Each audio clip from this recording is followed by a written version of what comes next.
Okay, well, random events in the spring. An interesting selection of things. Prussia picked up a famine from the public ones. They also got a private one which they played to annex Schleswig here. And that's no longer Danish. They've just added it to their own territory.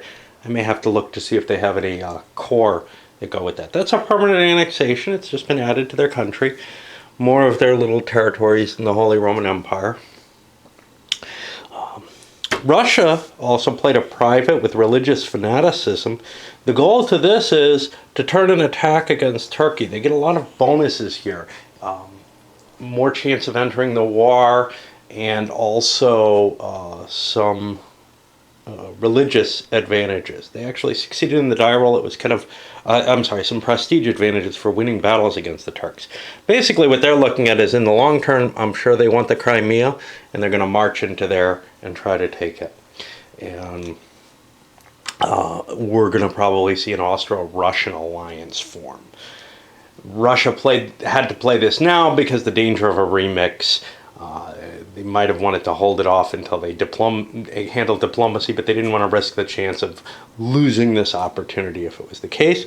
The final one, the final interesting one, the French got the revocation of the Edict of Nantes. That has a number of effects. First of all, it added like 15 pounds to their national debt, which means they're going to be economically in trouble. It hurt their prestige. They can't make an alliance with any...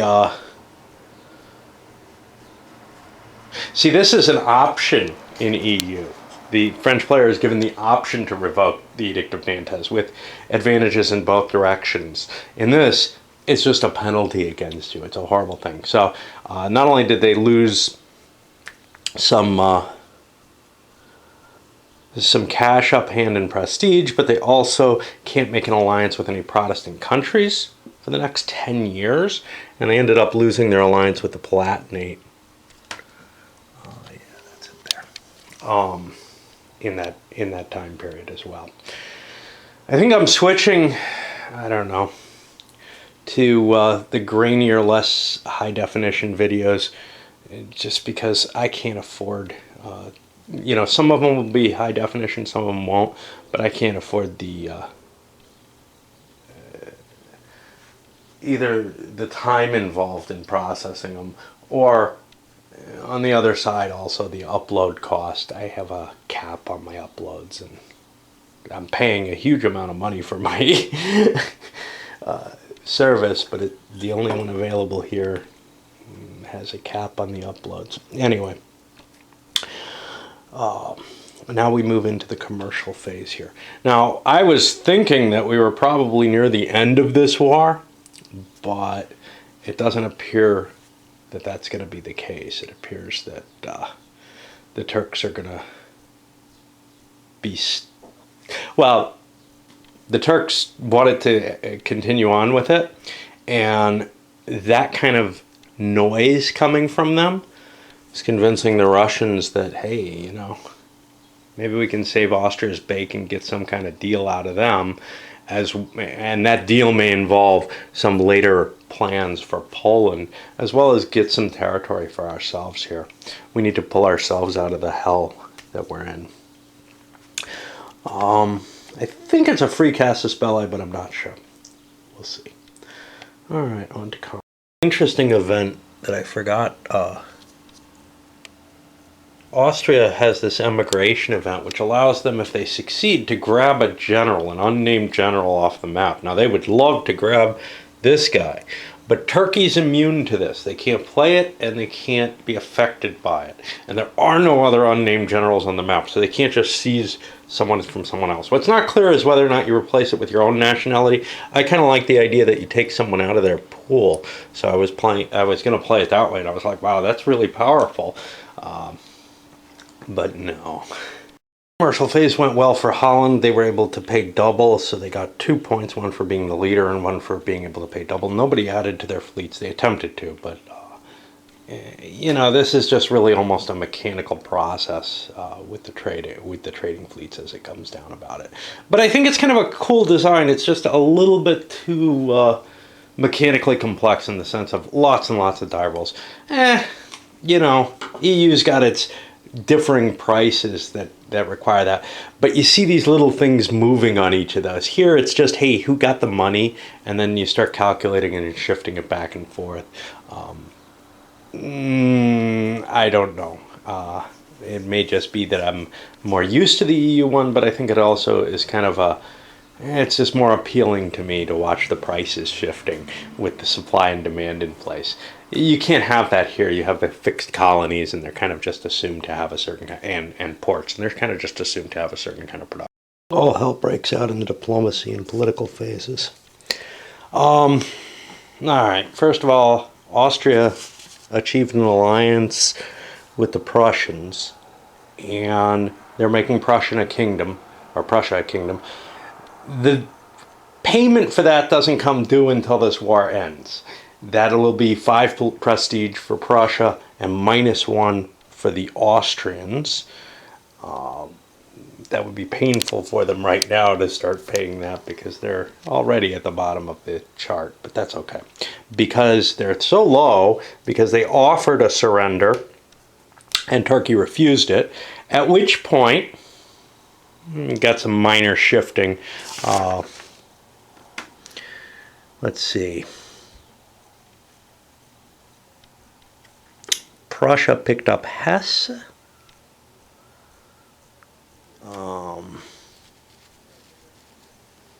I think that's the only actual shift that happened. A lot of people were playing with minors this turn, mainly on the offensive, not on the defensive.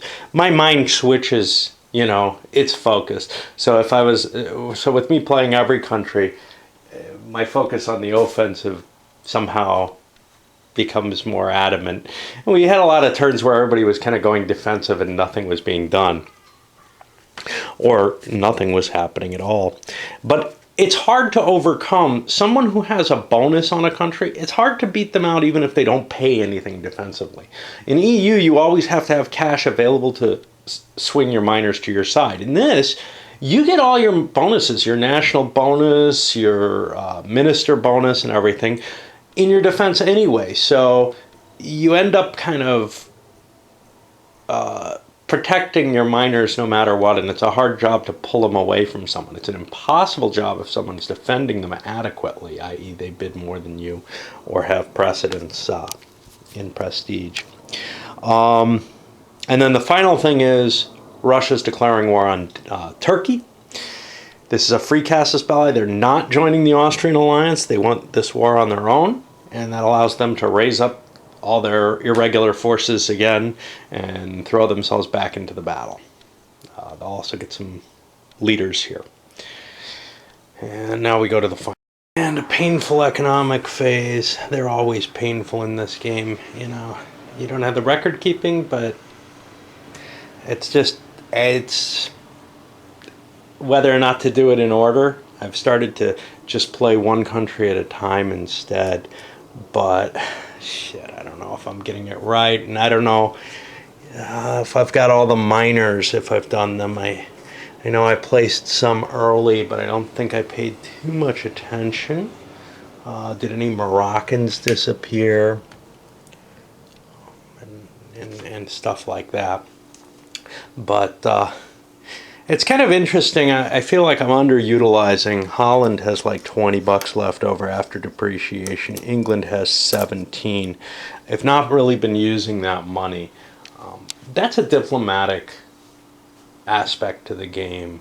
England and Holland ought to be trying to buy themselves an ally.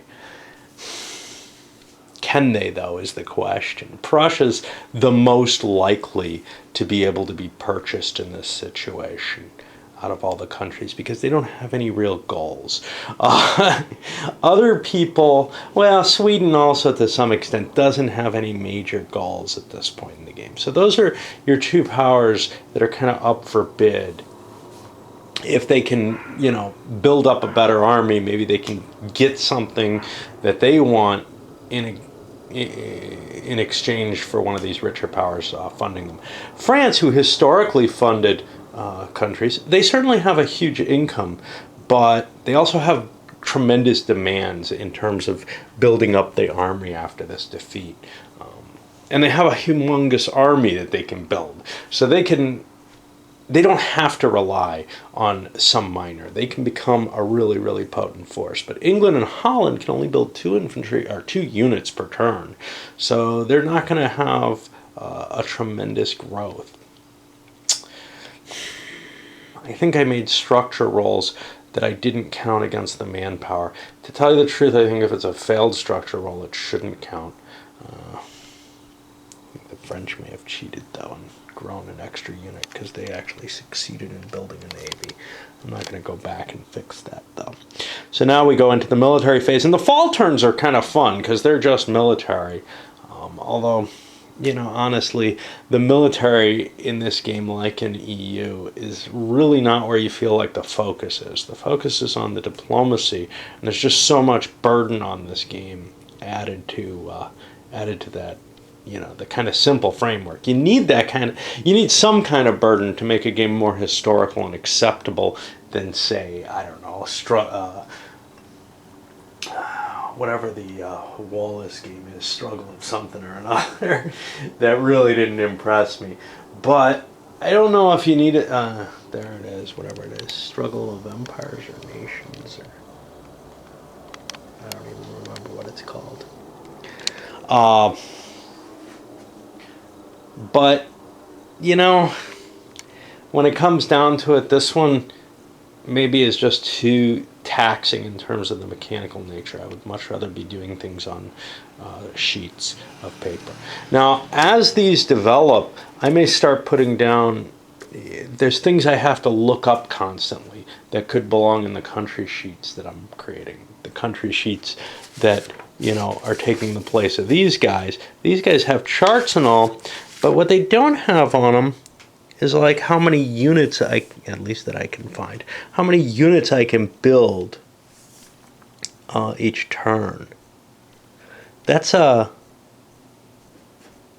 kind of big effect that I wish was in place at all times. Oh yeah, Turkey gave out land grants. Now land grants is kind of cool because it's absolutely free, except you have to maintain free trade. And since they have free trade, they might as well do it. Well, they might as well do it because they need more leaders to face the Russians now. Austria hasn't fallen to those circumstances for the simple fact that Austria had enough leaders. This is the same situation Poland was in. They had the leaders they needed. They didn't have the troops. Nah. Right, well, the Turks continue their push forward. They've knocked the Prussians back into the Tyrol. They knocked this army back there. It's really a tough going, but you can see the Turkish army is kind of dwindling. There's still a pile here, and some of it's focused against the Russians. Nothing decisive happened there either. So we push into the fall turn, and well, the Prussians don't have to recover these for Austria. They've, you know, done what was required of them for becoming king just by supplying those troops, and now there's a much smaller force available. I was hoping to get things together, but the thing is, Turks out value both either the Austrians or the Russians. It's kind of interesting. Austria and Russia aren't allied, but they're still on the same side. So if one of them had been higher, they would have created the value. I forgot about this sucker. Son of a bitch. Let's move him down here. And this guy. I might have skewed some of my attrition checks, but anyhow, gathering one more attempt at a big army. But, you know, the Turks are able to match the Austrian sort of massive, largest armies and still have a loose, small army out. Vienna has fallen, and we can see the lines are kind of pushing deeper and deeper. This it's because the Turks look orange in this game, but they're green in Universalis. I used the wrong kind of counter. Let's see, we're in there. Just to indicate things in a similar sort of version. Alright, well, now we push into the fall. we're in a kind of interesting situation where Austrian morale just hit 0, or prestige just hit 0. That's going to get reset to 5. This is why there's kind of this, hey, you can keep fighting forever. And they get 10 extra public debt. But here's the problem, and what I haven't been paying attention to before. Once your prestige is at 5 or less, you can't do anything that'll cost you prestige, like voluntarily withdrawing from battle. So the Austrian armies disappeared. In their own turn, actually, the Turks were able to hit territories. I think the Austrians paid for these 3 fortifications. I wish I had one here. But I don't think so. And that means they've also lost Prague, at least temporarily. They pretty much have to surrender at this point in coming spring turn.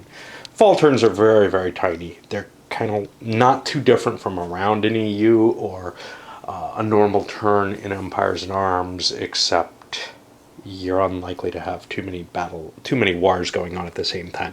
We had like 3 at one point, but and the scenario is set up for 4. I've still got to handle things over on the Russian side. They've managed to coordinate 2 armies into play against the Turks. Now, they can only bring them in one at a time, but the Russians are a scary force for the Turks to deal with at this point. They might be able to, given that Austria is going to surrender, they might be able to shift enough force over to give the Russians. And this video is too short to end it now, so we're going into 67. Like I said, we're going to end up with a peace. Austria is going to sue. They're going to be losing Austria itself, you know. Not a nice position to be in. Turks are going to get some extra feudal corps. I think they actually have one for this. I've got this in place if they need it. But that recharges their whole army. But not really, because no, they're still at war with Russia. It's one of the neat things about feudal corps is, like leaders, they all come back. Well, if you're in this, if you're able to get to a peace situation. Turkey's beginning to look a little threatening, though.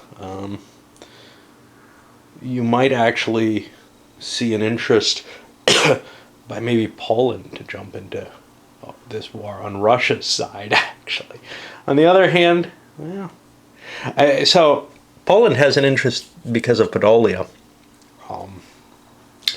But on the other hand, they kind of have an interest in seeing Russia lose. But if it looks like Russia's going to do well, Poland wants to get in on the action and help crush the Turks. At least one sense, though, it's Poland and Spain that are above 100. Turkey's at 98, you know, not that far behind. But you can see we got a 50-point swing already in the game. Poland's at 106, France is only at 54. Obviously, there's a lot of game left. But during the war turns, points can swing quite a bit. Okay, well, the random events shits have come out. We had a pestilence in Poland. Remember, a third of their property tax goes away for until the remix. And that's a long-term standing issue. Interesting situation. I noticed, and I remember reading about this previously, each of the events has, I can't do this one-handed,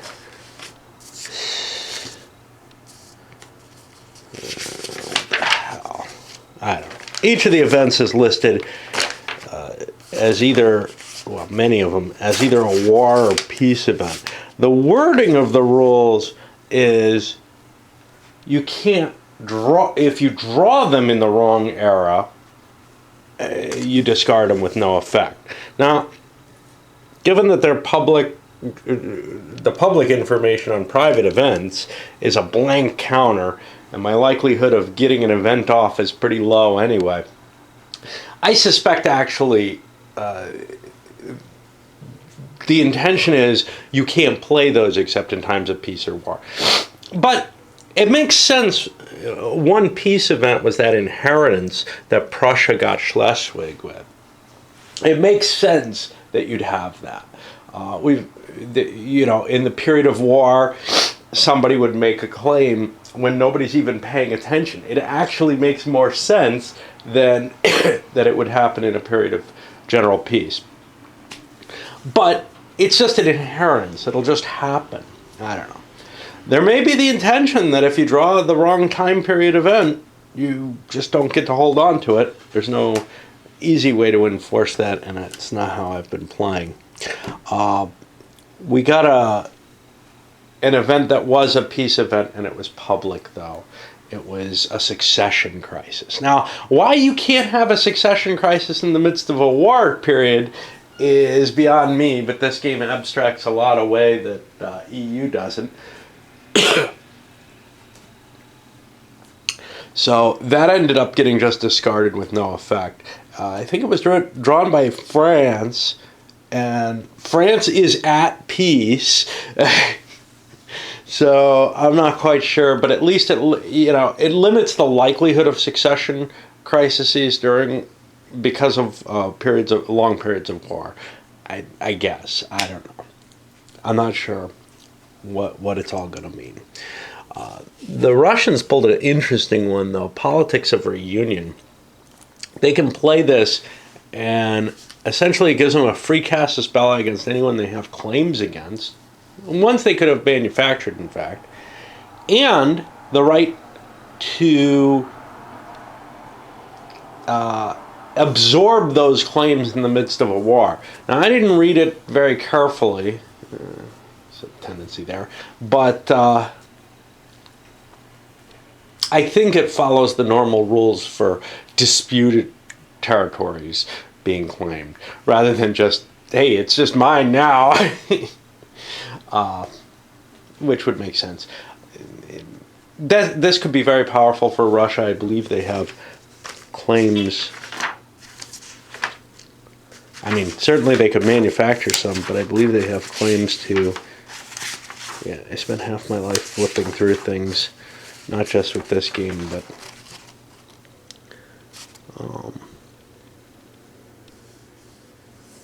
do they have disputes? I don't know where the hell claims are listed. I think they're the disputes, but God knows.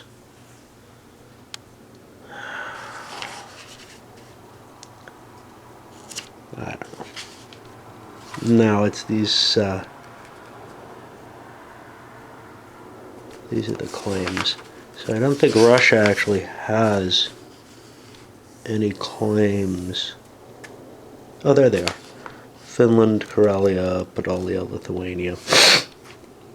So we have claims against Sweden. What about Lithuania?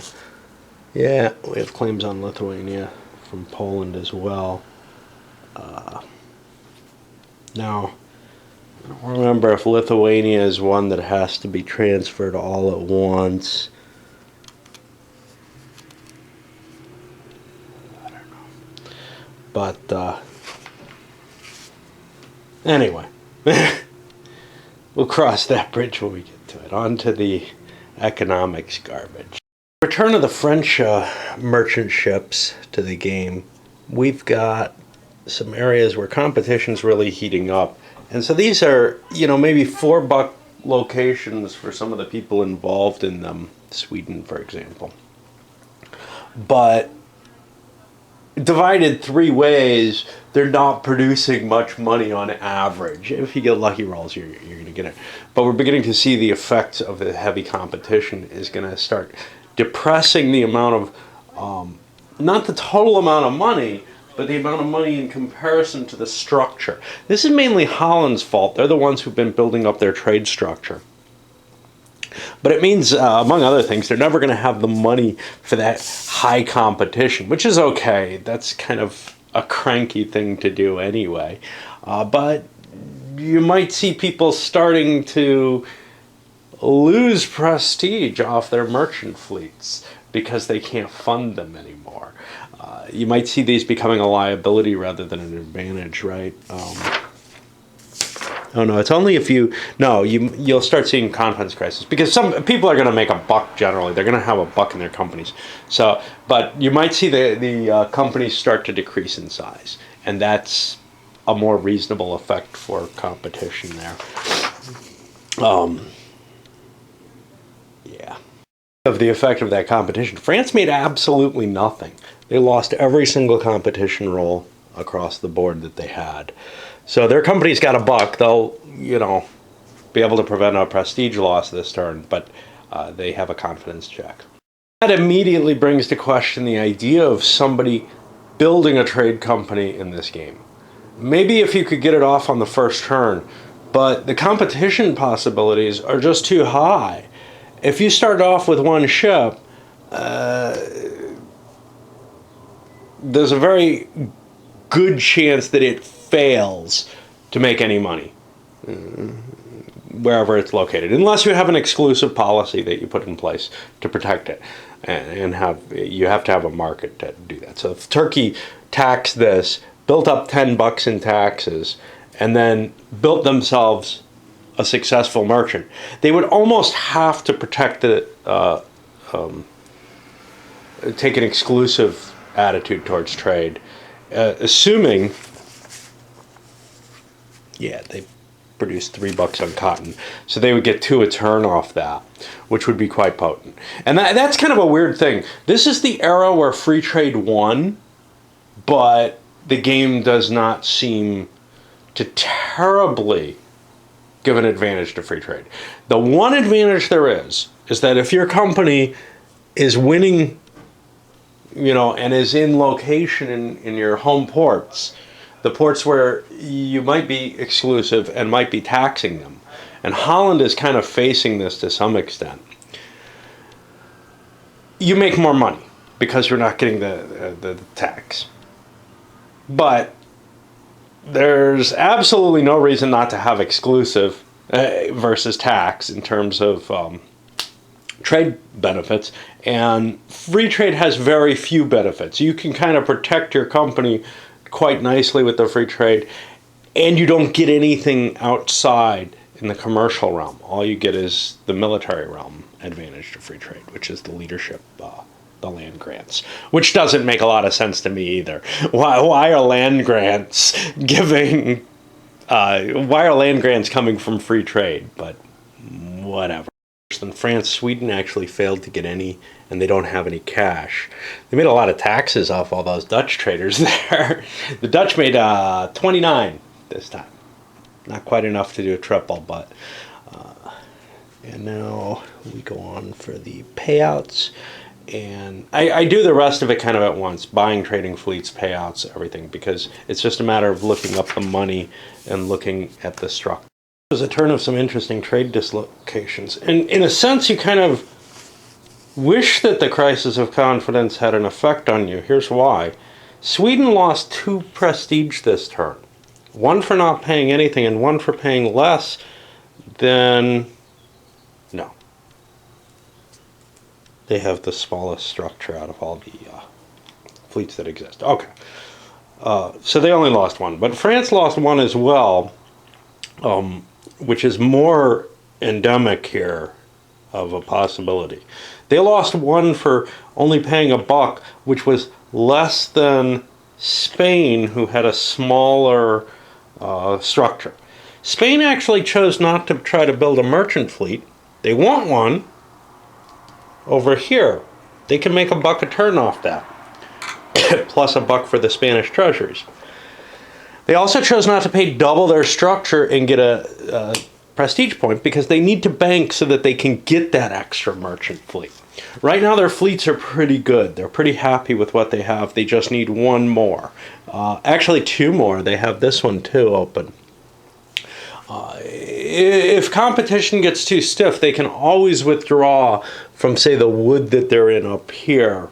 But they have a large captive market, which is a nice thing because of their exclusive. England paid double. That got them 1. Holland got their usual 2 for paying double and for beating everyone else. And that will slip us into time to start negotiating that Austrian Something I forgot to check at the end of last turn. Religious fanaticism ends on a 1 or a 2. The Russians lost it. They had a brief wave of fanaticism, no battles, so no extra bonuses there. And now, well, now they're following this kind of pan-Slavism of their policies of reunion. They want to bring Lithuania back in. All right, a kind of interesting rules glitch here. So I enter every game with an assumption. And in this particular game, my assumption was that alliances would create a prestige bonus because they do in EU, and I think they do in Empires in Arms, and all the games of this, of the ilk that this comes from, its predecessors. However, earlier, when I made the Prussian-Austrian alliance, I may have given points on the earlier alliances. I looked it up and couldn't find anything, and indeed, there is nothing under the effects of alliance. Oh, no, creation does have it. Okay. Because I found someplace, I'm going to give them those points. And they each get a victory point as well. I found someplace that said, when you sort of reformulate an alliance could be broken due to squabbling over spoils of war, as it were. Treaty conditions, negative ones as well as positive. And if that happens, the former allies can all kind of rejoin. And then there was a statement, they get no prestige point. And that kind of said, well, if I was right about what I thought before, I'm obviously wrong. You know, obviously they had some thought on that line, whether they changed the rule or not. But it seems that it is correct. It's just hard to find things like that, but that's the nature of AWE. All right. So I'm trying to figure out what to do, you know, what the conditions Turkey is going to assume put on them. I think they control 7 areas right now. 1, now this, if all of Hungary were controlled and had been Austrian, would still only be worth 1. 2, 3, I don't think this fortress had been built. Oh, this one hasn't been captured. So 1, 2, 3, 4, 5, 6. I think I paid for 2 fortresses. So I've got 6 points of demands that I can make in a real surrender. Okay, for good or bad, the result is this. A territorial demand? I don't have a lot I can demand. Only Austria. If I had made claims on... Let me make sure I don't have a claim on Moravia or something.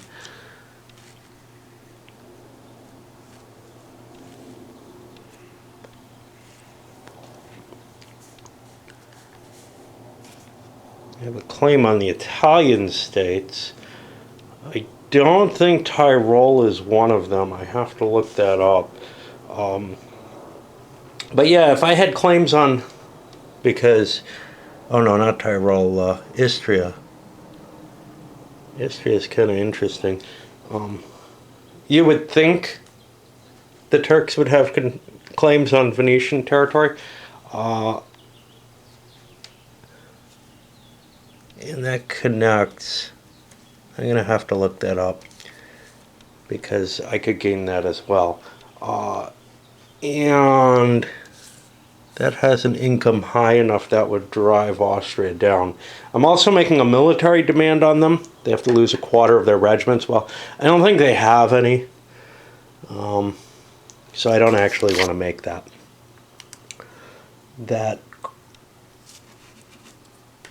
Oh, but that forces... Yeah, I do want that. That forces them to lose a fortress. Yeah.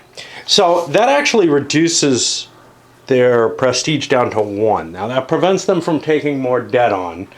Otherwise they'd bump up to 5. It's kind of this weird situation, but take on more national debt. And right now they have a public debt of 15, which is pretty high. Not as high as Turkey's. Turkey's hoping to be able to retire their debt, but they can't do that until peacetime. So they're going to be awash in money that they waste during the war. I've got to look up to see if they can get this province. If they can, they will. But yeah, that's the net of the peace phase. And now Turkey wants to turn against Russia. and the Russians still think that they can gain at least, some prestige off of fighting, and then maybe get a negotiated status quo, white peace, whatever. They're two different things. White peace is the more likely that they'd want, but if they could gain a territory off of it, they'd love it. But Turkey's probably not going to give them anything, because the Turkish war machine can now turn around and face Russia. And we know Russia's not a solid country. So here's the problem. I can't find any definition for the Italian states. And now you would say, well, maybe Italy ends at Venice. On the other hand, Trieste eventually becomes Italian, has a large Italian population even at this point, and has historically been part of one of the Italian states, Vienna, or Venice.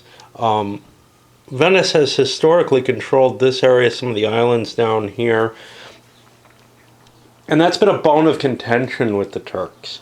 If they can gain, my reading of history says I should include a claim on this. So I'm going to allow the Turks to gain that. That's going to be an increase in the debt, which actually weakens Austria's war-making capabilities even further. But it will give them prestige back. The question, of course, is when they make this surrender, do they get their temporary prestige? And let's say they do, so that they can avoid the full-on collapse, because they only just reached zero. I could have imposed a specific prestige penalty on them, but I only had 1 plus half of whatever the number was, 6, so I only had 4 demands. 1 went for the land demand. There are no major land demands. Land demands are just normal, I guess.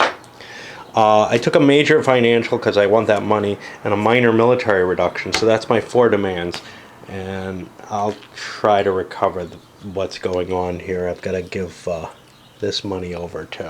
We're going to destroy the Schlesien fortress. That's the military demand. Now, there's one more little twist to all of this. This is not this is a home state of someone else. The $3 that it produces, it only produces 1 for Turkey. That's going to be a pain in the ass to remember.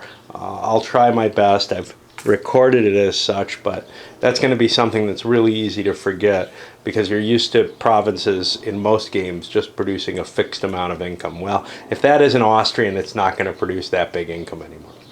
All right, now we do some repatriation.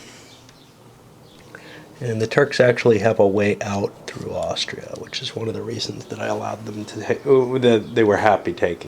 I lost the 7 pages of rules I need. They must be hiding somewhere, but it's a good time to break again. I mean, it's kind of important to have done so, because this is the political phase. I'd kind of like to finish this up. In particular, it's time for the minor bids. And this is, so EU has sort of one really obnoxious big thing that you have to do in terms of when you fill out all the economic forms, when you figure out what you're going to do. There's this one period where I sit down and I take an hour, basically, to figure out what the economies of all the countries are. If you're playing it, opposed, obviously you have 1/6 the work to do. Well, some of the people have bigger portions of that. Some people have almost nothing they do in their economic phase. This game has all these sprinkled in little annoyances. So, as I'm going through it, I got this random event phase where I'm drawing chits and constantly trying to put myself in the mindset of one country or the other. The random events for EU are just beautifully done for solo. You roll a series of them, and now you kind of have this story for the turn, and you walk away and you think about the game for, a while in between. The commercial phase is this annoyingly mechanical status. Okay, less imposing than the EU version of it. which is this whole, the taxation and everything else, but it's sprinkled throughout the game, right? So first I do the commercial phase. Now the political phase with the miners' bids, that's part of what EU has. That's when you're filling out your economic phase. Then the royal phase, where you're building your armies and everything, that's part of what EU has in that one big thing. So instead of one big annoying period that I can kind of segment in my brain, I keep going to this integrated, in the sense that each player has to make these decisions. I much rather, so EU is beautiful for solo because I can sit down and plan everything all at once. I've got one sheet of paper in front of me and I do my planning. Now, for me, if I'm playing a game non-solitaire and I have to make these decisions in kind of real time instead of sitting there with a sheet of paper making all my plans for the turn, they may not turn out the way I planned them, but I allocate everything at once. My mind works a lot better that way. I like SFB. I like being able to allocate my energy for my ship and try to have my plan for that. I like Stellar Conquest, where I allocate all the things I'm going to do in my economic plan, and then we see what happens. I find this kind of like CDGs and a number of other more interactive designs disturb me more. Whether I'm playing opposed or not, honestly. But in solo, it really reeks in there because I can't keep my mind on what I'm doing. But I'll tell you the truth, I can't keep my mind on what I'm doing when I've got these interleaved actions all over the place in a game. It's actually one of the things that I really despise about many Euro designs is that, let's say dominant species. There's a good example of this. I have to have some overarching plan for the turn, and then I have to remember it through all these little actions that I'm trying to learn mechanically, right? In something where I have a spreadsheet that I figure out everything I'm going to do prior to the turn, and then we kind of play it out.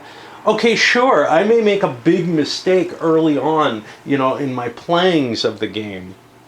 But once I get kind of an idea of the game, it's very easy to formulate those plans. And even at the beginning, I can formulate plans and then come back to them and say, you know what? I made a reasonable plan, it didn't work.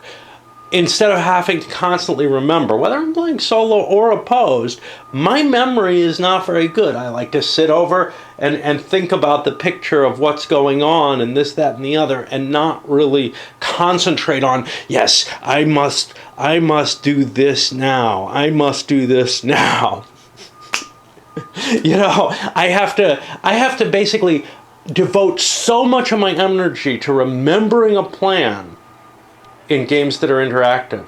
And this one has a little bit too much of that interleaving of activities and stuff, where I'm not just making my plan all at once and writing it down, as part of a bookkeeping exercise that is part of the game. Another gripe compared to EU here. With the miners in EU, you have this track, this visual aid that shows you, hey, I've got this one. Nobody seems to have that one. That's interesting. Here, I have to go through the list of everything. There aren't as many. There's no question. But I have all the more reason that providing a visual aid would be easier. It would take less counters, right? It's just a pain in the ass. There's so many things that you feel like someone would need to provide for this to get the level of support that EU provides to the players, just in terms of player aids and such. They try with this, but it's just not enough. As a temporary answer to that solution or situation, throwing all the miners out on the board next to the person who controls them. Yeah, if you were playing an opposed game, you'd probably have all your pieces near you, but it interferes with my tracking of the factor. One thing I did find out, though, looking through for another lettered unit for my, there's gotta be one associated with this, for Austria, I did notice that Trieste actually comes with the Trieste Illyria. There's a unit that goes for both of them. So it seems pretty obvious to me that that is intended to be something Turkey can take, that they already have a claim. I plotted out all the values that I'm going to bid, and at the time I was thinking, I remember somewhere in these damn rules there were rules for being able to transfer money.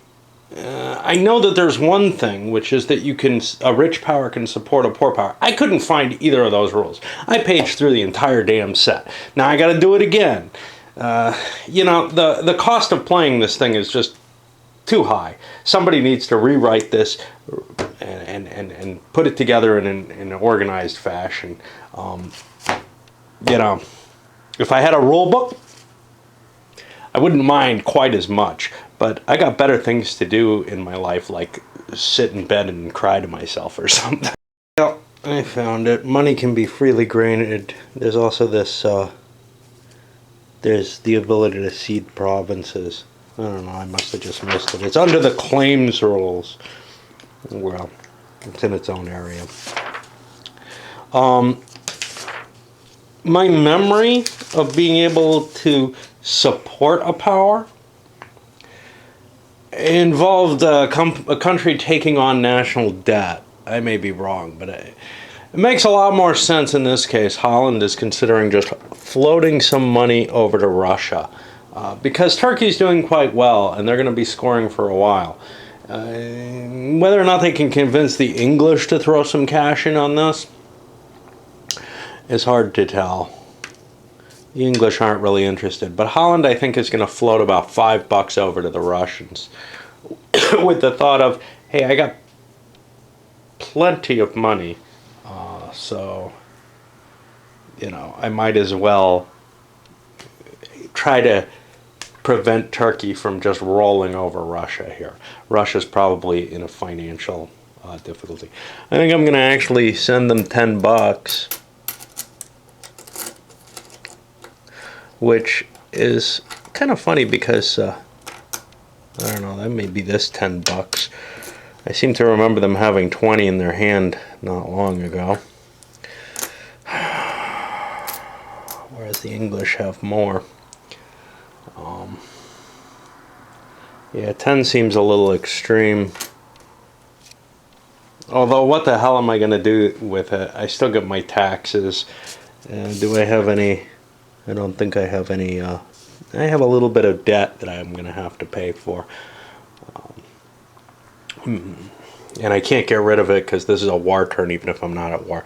But I'm going to float them $10. See if I can help them turn this war around. Now, we don't want Russia to become a monster either. In terms of the political situation, the only people capable of really funding this are England and Holland, though. And we're building some goodwill up with the Russians. Maybe we can eventually get them to sign on to some sort of alliance.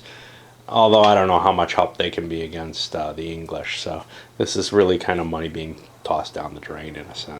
For some more griping here. In the annexes, there's a bonus for political relationships between all the nations and a bunch of minors. These minors, however, largely, well, I'm not sure about Cleves. Oh, that's Prussian held at the beginning, okay. These are all non-existent minors. You want to find out the modifiers for all the minors that are already countries? The only way to find it is to look in here and to look up on each particular country what its bonuses are. No consolidated chart. Pain in the ass. As I start working through my income phase, a couple of things I noted. One, England and Holland for that matter, because of the modifiers on the depreciation chart, they have -2 each. They have the capacity to keep a pile of money in a way that other people don't, which is why the English money is often scary high, like 25 right now. The Dutch probably would have been the same if I hadn't lost $10 to the pile and then paid 10 to the Russians. I'm really not sure. They wouldn't have been as high. They took a heavier hit. Anyway, we'll put that up to a random event. But poor Austria. After the war, their entire income, which was only $5 because they've lost Austria itself, went to servicing their debt. They owe $5 on the debt. That means they can't pay anything towards the war indemnities. Now, they could take out more loan.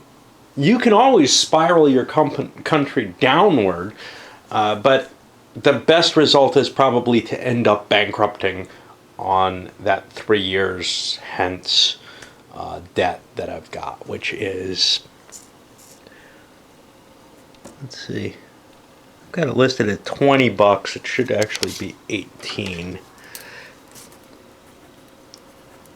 I think I didn't count in Istria there. But they've got to come up with that kind of money, and they're probably not going to. And that's going to ruin them. Now, worse is if there's a peace turn, or a general peace, which won't be happening probably in the right place. But let's say this was a general peace turn, and it went more than the 3 years they have to pay off. They're bankrupt immediately. So only while this world situation is at war in general, only while two powers are at war, do you really likely get the kind of income that you need to pay your indemnities? Otherwise, you're going to go broke on them. Of course, the cost for that is less because as it stands, we're sitting there for several turns trying to recover. If you do go bankrupt, that's not terribly good either. The expenses end up being paid, you lose 3 prestige, and then your debt goes higher. You get some cash, $4 extra, but your debt's still increasing. I could take out 2 loans and increase my debt twice and avoid that, but it looks so ugly across the board. Losing a war and getting dished down to here. You know, it's kind of like you're out of it, but it's a long game, so we'll forgotten to move the Turkish unit out of here. Couldn't have wintered where it was. Turkey actually came out pretty well. They have a couple of counters that might help them. A corruption counter, they could have prevented some mustering or an army move or something like that. I keep forgetting to try to use that. But also this national resurgence. If their national territory ever gets invaded, they can, bring up a whole bunch of reserves with no problem. Sort of basically all their fuel will come back up, if that succeeds.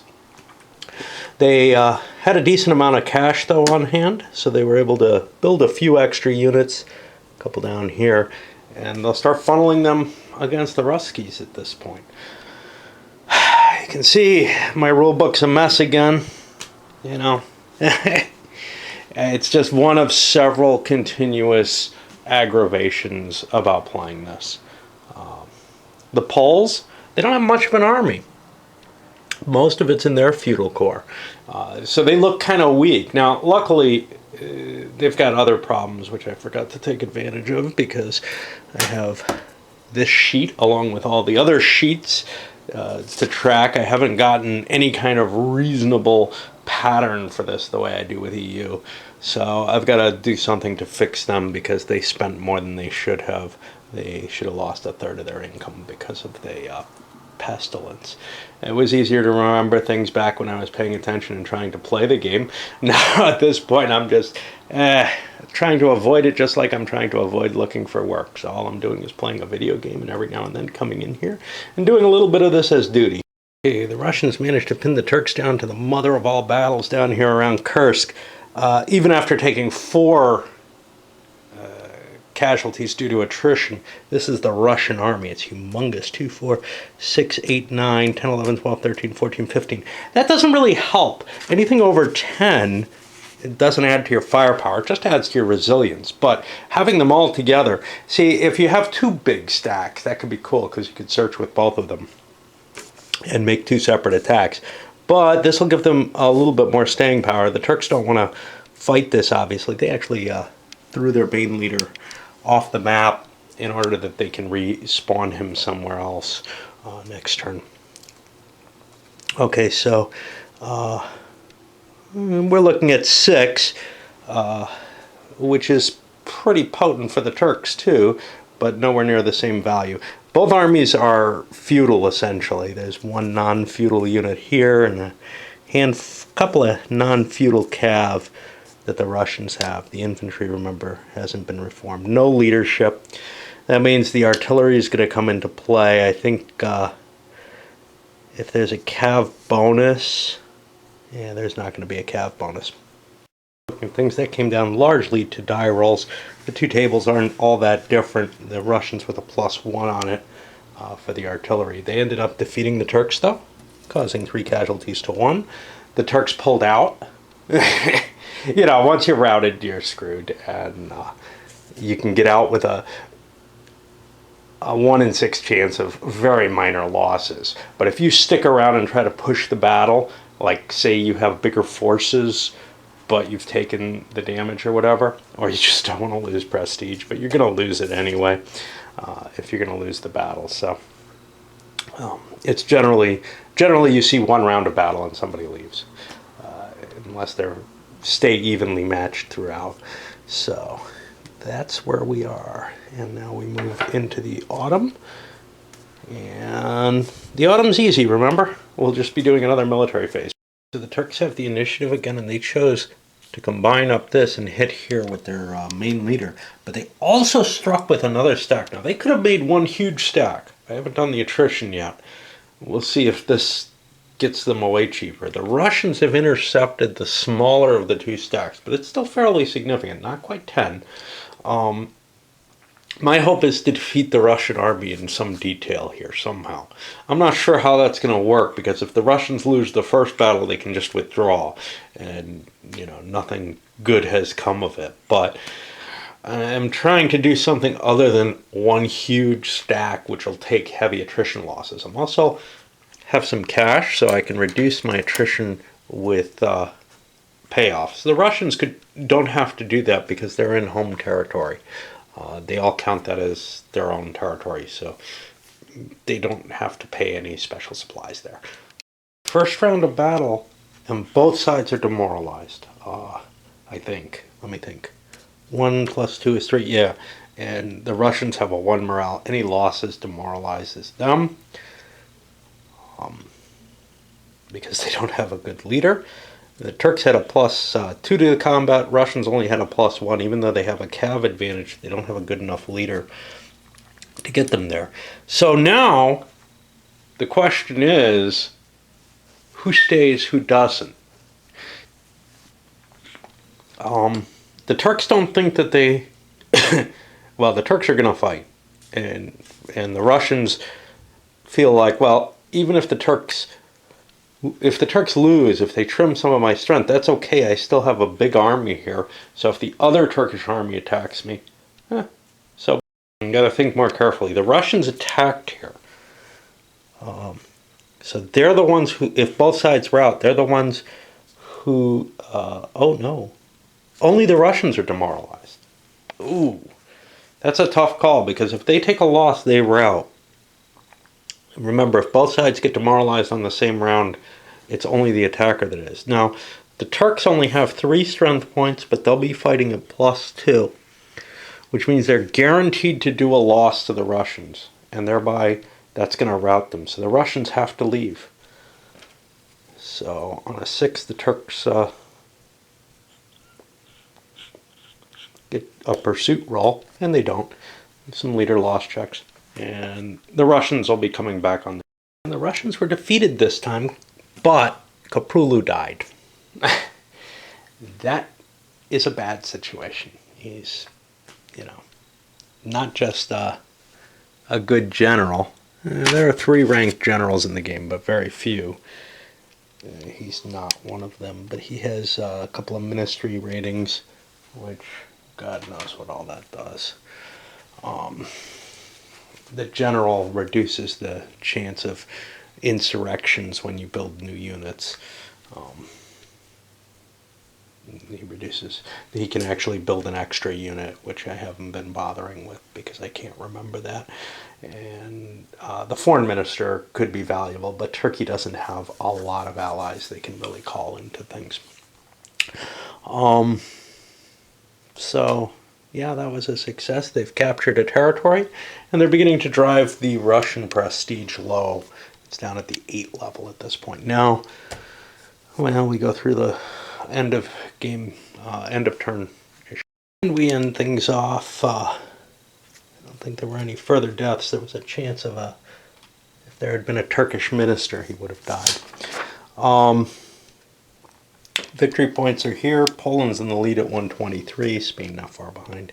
But then at the back end, you've got like France at 57. I'm finding it kind of odd, at least in terms of different ways of looking at things.